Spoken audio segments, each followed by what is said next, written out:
선거법 1심 특감 합의 이번 주에 여야의 사활이 달렸다라고 하지만 정확하게 말하면 이재명 대표의 어떤 정치적 운명만 이번 주에 걸려 있다고 봐도 될 것 같습니다. 11월, 자 특히나 이번 주부터 시작되는 이 대표의 선거 일정 달력으로 확인해 보시죠. 자 14일 이번 주 목요일에 김혜경 씨에 대한 선거법 위반 1심 선고가 있습니다. 그리고 김 여사 특검법 본회의에 상정될 것으로 예고돼 있고요. 여당에서는 한동훈 대표가 특별감찰관을 강조했는데 의총이 예정이 돼 있기도 합니다. 자 그리고 금요일에 이재명 대표의 선거법 1심 선고가 예정돼 있고요. 그 다음 주 월요일 이재명 대표의 위증교사 1심 선고, 그리고 그 주 다다음 주 금요일이죠. 이화영 부지사의 2심 선고까지 예정이 돼 있습니다. 이번 주와 다다음 주.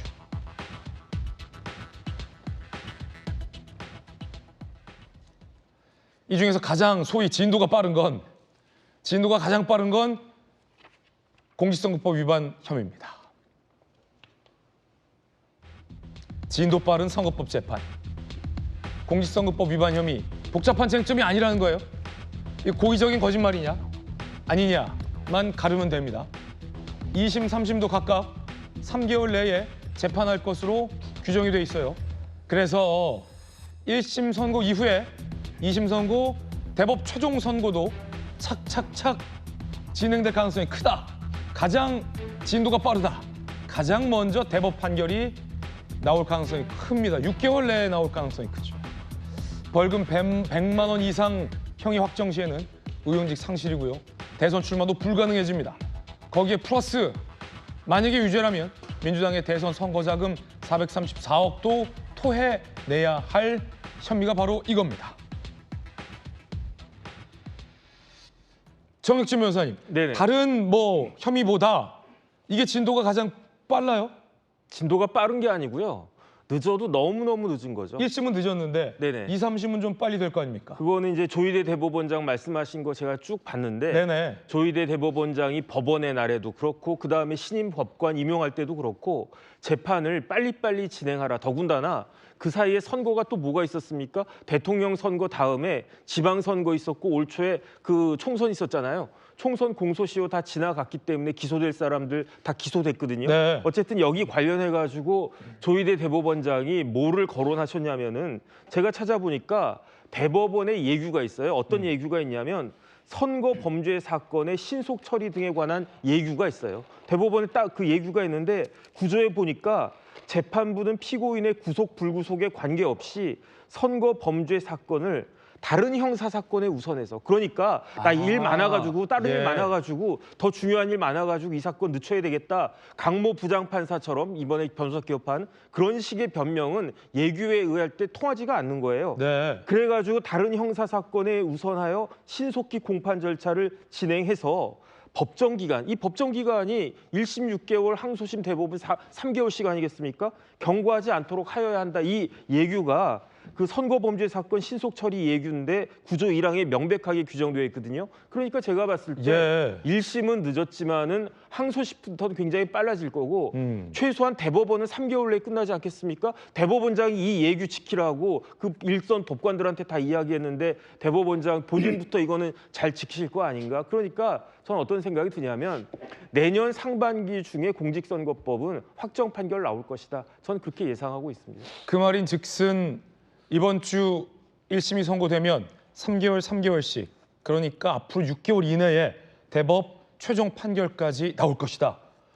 대선 한참 전에 선고가 됐군요. 아니, 그게 법이라고요. 그게 법이다. 공직선거법에도 그렇게 규정이 되어 있고 대법원 예규에도 그렇게 규정이 되어 있는데 아니, 판사님들이 법대로 재판한 사람들 아닙니까? 그런데 본인들이 법을 지키지 않으면 그 재판을 누가 수긍할 수 있겠는가? 여기에 대해서 법원의 반성이 있어야 된다 생각합니다. 자 이번 재판의 쟁점은 이재명 대표가 선거 기간 중에 고 김문기 씨를 몰랐다라고 여러 차례 한 발언과 그리고 박근혜 정부의 국토부에 압박이 있었다라는 발언, 이것이 허위인지 아닌지를 가려내는 비교적 간단한 쟁점입니다. 감찰, 해외 출장, 골프, 낚시, 수많은 친밀한 경험 등등등 12년 동안 교유행위 있었다. 이재명 대표, 접촉했다고 전부 기억하는 것은 아니다. 자, 과연 1심 판사는 양측의 주장 중 누구 주장을 받아들일까? 두 번째 쟁점. 두 번째 쟁점은 백현동 부지 용도 변경 관련해서 박근혜 정부의 국토부에 압박이 있었다. 국토부, 성남시 공무원 압박 없었다고 증언했다. 공문도 있다. 이재명 대표, 내가 느낀 거 아니냐. 압박이 있었다고 내가 느낀 거 아니냐. 개인적인 어떤 그 감정, 주관적인 인식이다. 필링. 자, 과연 오신환 의원님, 네네. 이게 증언과 공문이냐 아니면 어떤 개인의 feel, 어떤 느낌, 감정이냐. feel, soul 뭐 이런 거 아니겠어요? 예. 그러니까 재판의 영역에서는 사실은 그런 감정의 영역도 증거로서 그것을 입증해야겠죠. 그래서 네네. 검찰이 지금까지 언론을 통해서 나와 있는 내용만으로도 충분히 그것을 저는 검증할 수 있다 이렇게 보여집니다. 왜냐하면 12년 동안의 그 관계가 사실 합리적 의심을 넘어서서 결과적으로 이재명 대표와 고 김문기 차장과의 관계가 다 입증될 수 있는 만한 증거들이 남아 있거든요. 네. 그러니까 그것을 기억하지 못했다라고 말할 수 있는 것은 사실상 납득하기 좀 어려운 수준이다 이렇게 보여지고요. 또 국토부의 압박, 협박이라고 주장하는 부분들도 그렇죠. 협박. 예, 결과적으로 다 증거로서 남아 있고 또 증언으로서 그것이 재판부에서 입증이 가능하기 때문에 저는 유죄 판결이 확실시 될 것이다. 저는 네. 이렇게 판단하고 있고요. 특히 이제 이 공직선거법이 매우 중요한 것이 앞서도 언급이 됐지만 앞으로 2심, 3심에 대한 기간들이 예규에 명확하게 나와 있고 가장 빠르게 속도를 내면서 또 심플한 사건이기 때문에 저는 이것이 대법원 판결까지 충분히 차기의 대선 이전에 날 수가 있다 이렇게 보여지고 있고요. 또 특히 이거 1심에서는 100만 원 이상의 형을 받게 되면 피선거권이 박탈되는 것은 물론이고 민주당이 그동안 434억 원의 돈을 다시 반환해야 되는 토해내야 되는 이런 부분들이 남아있기 때문에 민주당으로서는 굉장히 곤혹스러운 한 주가 될 것이라고 이렇게 보여지고요. 11월 달은 이재명 대표에게는 가장 잔혹한 달이 아닐까 저는 그렇게 보여집니다. 그렇군요. 이게 굉장히 중요한 선례가 될 것 같은데 앞으로 정혁진 변호사님, 네네. 제가 궁금한 건 이거예요. 앞으로 이제 선거에 출마하는 후보자들이 예를 들어 쟁점이 생겼어요. 정혁진 후보가 나를 협박했어. 네네. 그런데 수사에 들어갔는데 정혁진이 나를 협박했다는 증거가 없어요. 문건도 없고. 그리고 관련된 사람들이 협박한 적 없었다라고 진술을 했어요. 네네. 그런데 아니 나는 협박했다라고 느꼈다라고 주장하고 있는 상황이잖아요. 네네. 자, 여기에서 판사가 어떤 판결을 내릴지가 앞으로 선거법과 관련돼서 좀 선례가 될 것 같아요. 근데 그거는 거짓말이죠. 왜냐하면 제가 협박한다고 협박으로 느낄 만한 사람이 우리나라에 몇 명이나 있겠습니까? 네. 그거는 이제 제가 봤을 때 객관적으로 말이 안 된다라고 생각이 되고 민사법에는요 크게 민사법이 있고 형사법이 있는데 가장 중요한 차이는 뭐냐면 민사법은요 사람의 주관적인 구성 요건을 생각하지 않아요. 그냥 이 물건이 있는데 이 물건이 망가졌다. 그럼 여기에 대해서 손해배상해라. 내가 이게 고의가 있었는지 뭐 과실이 있었는지 그건 그렇게 중요한 게 아니란 말이죠. 그런데 형사는 사람을 처벌하고 전과자 만드는 거기 때문에 반드시 필요한 게 뭐냐? 고의란 말이에요. 이 고의를 뭐라고 이야기하느냐? 주관적 구성 요건이라고 하는 건데 주관적인 것에는요 두 가지가 있거든요. 첫 번째는 사실이 있고요. 두 번째는 가치 판단이 있는 거예요. 예컨대 제가 김진애 거 모른다고 이야기할 수도 있지 않겠습니까? 네. 뭐 이상한 데 딱 갔는데 김진애 거 옆에 지나가는데 나 저 사람 몰라 이렇게 이야기할 수 있는 거 아니겠습니까? 정혁진 변호사님, 네네. 서운한데요? 어쨌든요. 예. 그런데 그거는 안다 모른다는 이건 사실이잖아요. 많이 서운한데요? 이거는 주관적이긴 하지만 사실인 거고요. 그런데 예컨대 제가 김진 앵커랑 친하다 안 친하다 이거는 사실은 아니란 말이에요. 그렇죠. 그건 제 생각일 뿐이지. 예. 저는 김진 앵커랑 되게 친하다고 생각을 했는데 김진 앵커가 뭐 저런 뭐 듣보잡 변호사 내가 뭐가 친해 이렇게 생각할 수 있는 거 아니겠습니까? 서운한데요? 그건 제가 서운한 거죠. 가치 판단의 문제는 주관적 구성 요건이 아니고요. 주관적 사실이 아니란 말이에요. 네. 그런데 어떤 사람을 예컨대 이재명 대표가 나는 김문기라고 하는 처장을 하고 안 친해. 알기는 아는데 안 친해. 그러면 전혀 문제가 안 됐을 텐데. 아, 친하다 안 친하의 문제면 그런데. 그렇죠. 그건 가치 판단이니까. 아니 뭐 이재명 대표가 나는 저 사람 안 친하다고 생각을 했다. 그러면 그럼 끝나는 거지. 거기에 대해서 아니 당신은 무조건 저 김문기 처장하고 친했어야 돼. 이런 말 누가 할 수 있겠습니까? 하지만은 이재명 대표는 뭐라고 이야기했느냐?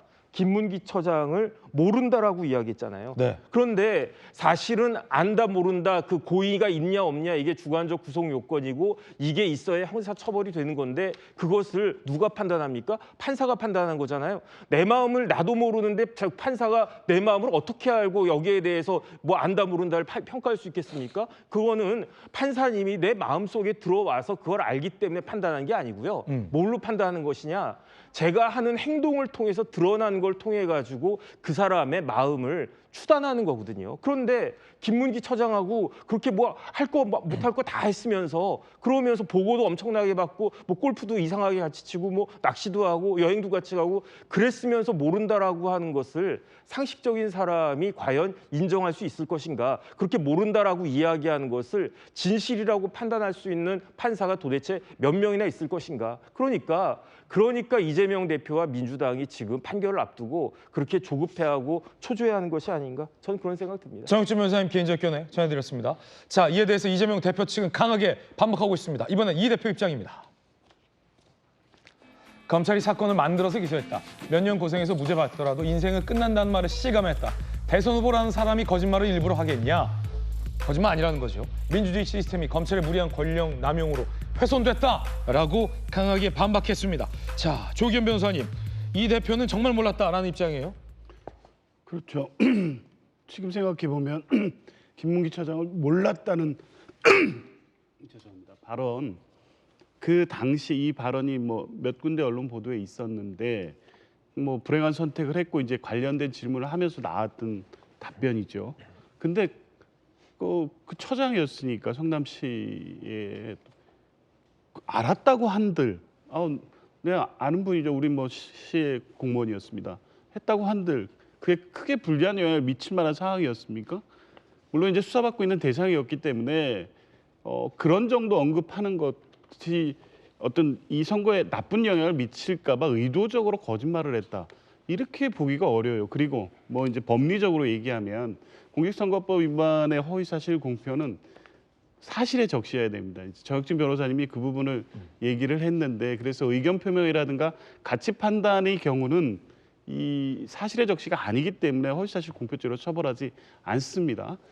누군가를 안다 모른다를 사실의 적시로 볼 수가 있나요?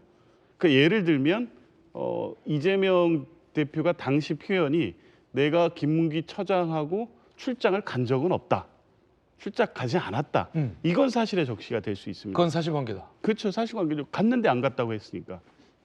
그런데 그냥 아느냐 모르느냐를 가지고 기억의 영역, 주관적 인식의 영역을 법이 어떻게 판단할 수 있겠습니까? 그러니까 공직선거법에서는 허위사실 공표죄를 처벌할 때 이 부분을 엄격하게 보기 위해서 사실의 적시에 해당되는지 안 되는지를 주장할 경우에 제일 먼저 판단을 합니다. 아, 이거는 그러니까 기억력, 주관적, 사람마다 다른 기억력과 관련된 것이다. 그렇죠. 오. 아니 뭐 여러 가지 정황상 알 수도 있었겠네라는 정도의 판단은 있겠지만 네네. 이걸까지 처벌해야 되느냐 법이 그런 문제의식 당연히 생길 수밖에 없기 때문에 그래서 사실의 적시 여부를 가지고 이 판단을 늘 이 엄격하게 하는 것이 이제 그 부분 때문이다. 이 부분에 딱 걸려 있는 얘기고요.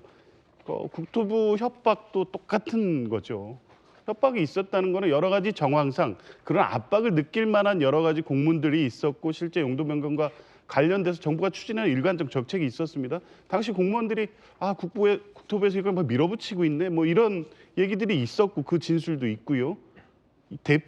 이재명 대표가 그걸 표현함에 있어서 협박이라고 했다고 해서 그러면 협박의 증거 실제 공포를 느낄 만한 해악의 고지가 어떤 식으로 있었는지 이런 거 관련돼 부합하는 증거가 있는 이걸 찾고 있는 게 지금 이 재판이니까 법리적으로 인정되기 어렵다는 거고요. 이제 그런 측면에서 보면 뭐 이재명 대표가 정치적인 어떤 명운이 걸린 재판이기 때문에 뭐 무죄가 되어야 된다는 당위로 주장하는 것이 아니라 법리적으로 볼 때도 이 사건 기소 자체가 너무 무리한 기소였고 그렇기 때문에 이 오랫동안 끌어올 수밖에 없었던 겁니다. 이 판단을 이렇게 어렵게 해야 할 수밖에 없었던 거는 법리적으로 구성이 안 되는 사건을 지금까지 없었듯이 소위 말하는 교유행위라는 행위 사실로 만들어 보려는 검찰이 노력이 있긴 했는데 뭐 어쨌든 결과가 이번 주에 나오니까 조심스럽긴 하지만 법리적으로 볼 때는 무죄 주장하는 게 당연한 겁니다. 이건 기소 자체 거리도 안 된다라는 반박 여러분 어떻게 생각하십니까?